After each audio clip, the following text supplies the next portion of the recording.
Paano mag-fill up ng Lazada KPI?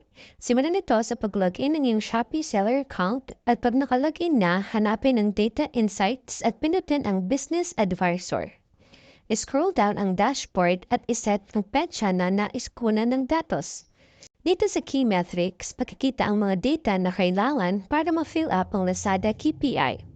Para ma-fill up ito, hanapin ang LNS Data Spreadsheet sa Google Drive, buksan ito at pindutin ang Lazada KPI. Pag na-open na ang spreadsheet, nakikita dito ang mga datos na hinihingi. Ang unang hinihingi ay ang revenue. Hanapin ito sa Key Metrics at kopyahin at i-paste sa spreadsheet. Pangalawa ay ang conversion rate. Hanapin ito ulit sa Key Metrics at kopyahin sa spreadsheet.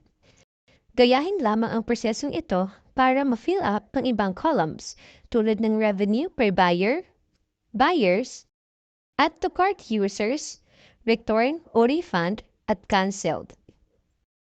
Para sa column K, humanig sa Lazada Seller Center, hanapin ang customer, iset ulit ang date at dito sa Customer Offer View, hanapin ang existing buyers, kopyahin at i-paste sa spreadsheet. Para sa column M, N, and O, bumalik ulit sa Lazada Seller Center, hanapin ang Sponsored Solutions, pindutin ang On-Platform Solutions, pumunta sa Data Insights at iset ang date.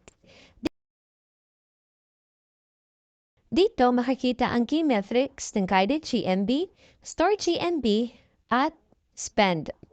Kopyahin lamang ang mga datos para ma-fill up ang column M, N, at O.